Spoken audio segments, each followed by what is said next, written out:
Shri Vinayak Suzuki सिंधुदुर्गचे अधिकृत विक्रेते. Celebrate the monsoon with exciting Suzuki offers. या पावसाळ्यात तुमची आवडती सुझुकी बाईक किंवा स्कूटर घरी घेऊन या आणि मिळवा दणदणीत ऑफर्स. पत्ता प्लॉट नंबर 92 MIDC तालुका कुडाळ जिल्हा सिंधुदुर्ग. मोबाईल नंबर 9423 98 97 81 9423 98 97 83 आणि 8605 58 63 76. देवगड आनंदवाडी प्रकल्पाची अधिकाऱ्यांसमवेत मत्स्यव्यवसाय मंत्री नितेश राणे यांनी पाहणी केली. स्थानिक मच्छीमारांना विश्वासात घेऊन त्यांच्या सर्व सूचनांचं पालन करूनच प्रकल्पाचं काम होईल अशी माहिती मत्स्यव्यवसाय मंत्री नितेश राणे यांनी दिली आहे.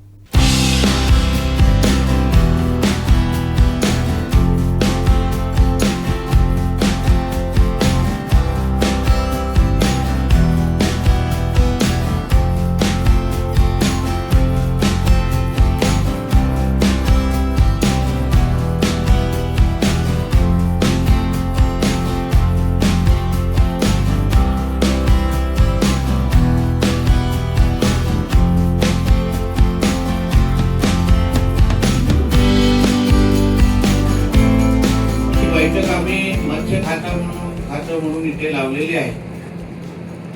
माझ्याबरोबर जिल्हाधिकारी मॅडम आहेत, आमच्या मत्स्य विभागाच्या महामंडळाचे संचालक खपरेजी आहेत,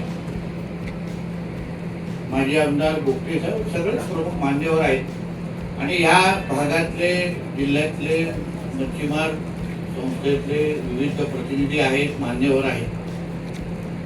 आपण आज आनंदवाडी बंदरामध्ये बसलेलो आहे आणि आज मत्स्य व्यवसाय खातं म्हणून महाराष्ट्र राज्य म्हणून या बंदरामध्ये होणारा विकास त्या दृष्टिकोनातून आपल्या सगळ्यांशी चर्चा व्हावी, आपल्या सगळ्यांकडे होणाऱ्या विकासासंदर्भात माहिती द्यावी आणि येणाऱ्या कालावधीमध्ये ते 85 कोटी आपल्या लोकांना प्राप्त झालेले आहेत, ते नेमकं कुठल्या कामावर किंबहुना कुठली कामं आम्ही प्राधान्य क्रमांकाने घ्यावी यासाठी मी ही बैठक आयोजित करायला सांगितलेली आहे.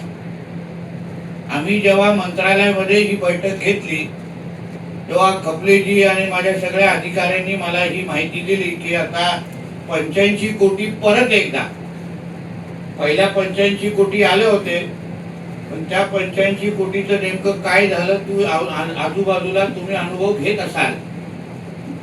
पण आता हे जे 85 कोटी प्राप्त झालेले आहेत, माझी इच्छा आहे की आपण सगळ्या जणांचं, देवगडकरांचं, सिंधुदुर्ग वासियांचं इच्छा होती की हे आपलं देवगड बंदर 100% क्षमतेने सुरू व्हावं, जेणेकरून विकासाची असंख्य दालनं उघडतील. आता ते बोलत असताना जवळजवळ 22 कामं, बरोबर ना खपले, 22 कामं प्रस्तावित आहेत. स्क्रीनवर ही दाखवली जातील आणि एक मान्यवर उठून पण आपल्याला जी कामं आहेत ती आपल्याला वाचून दाखवतील.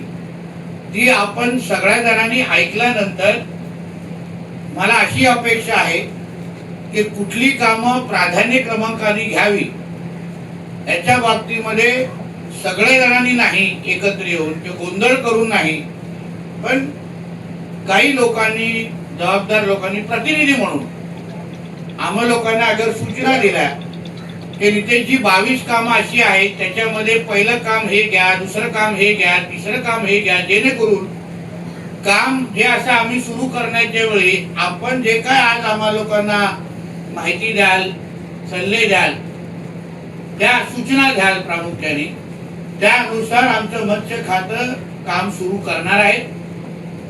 आम्ही ही कामं निवडली असती तर कदाचित आपल्याही मनामध्ये कंतू परंतु वाटलं असतं की बाबा ही कामं आता करण्याची गरज नाही, ते दुसरं काम करायला पाहिजे होतं. उदाहरण, मला जे काय प्रामुख्याने सगळ्यात मच्छीमार बांधवांनी आणि प्रतिनिधींनी सांगितलंय ते सर्वात पहिलं काम आपण घ्यावं ते गाळ काढण्याचं. बरोबर आहे की नाही? सगळ्या जणांना मान्य आहे? गाळ काढण्याचं काम आपण पहिलं घ्यावं. असंच 2, 3, 4, 5 अगर आपण ठरवून अगर ही कामं नक्की केली, मला तुमच्या सगळ्यांचा सहभाग घेऊन या बंदरातला पूर्ण पद्धतीने विकास करायचा आहे.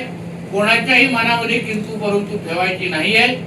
कारण का हे 85 कोटी आदरणीय मुख्यमंत्री देवेंद्र फडणवीस साहेबांनी आमच्यावर विश्वास ठेवून की ह्या खात्याच्या माध्यमातून ह्या बंदराचा 100% विश्वास होईल म्हणून परत एकदा हे 85 कोटी आम्हाला उपलब्ध करून दिलेले आहेत. म्हणून हा पैसा जनतेचा आहे आणि म्हणून पायी पैसा हा योग्य कामासाठीच खर्च केला जाईल किंवा जावा ह्या दृष्टिकोनातून ही बैठक आज मी बोलवलेली आहे.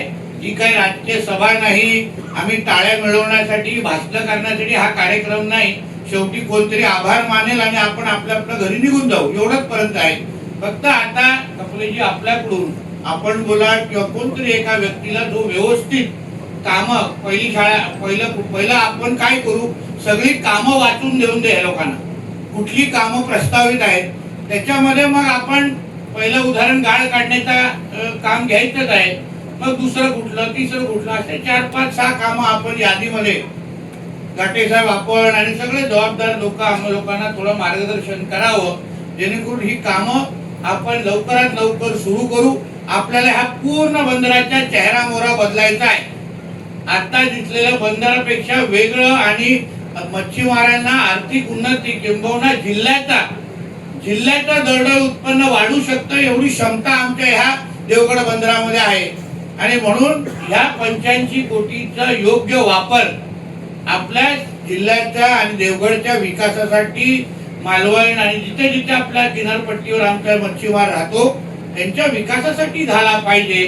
त्या दृष्टिकोनातून योग्य वापर व्हावा यासाठी ही बैठक आजची बोलवलेली आहे.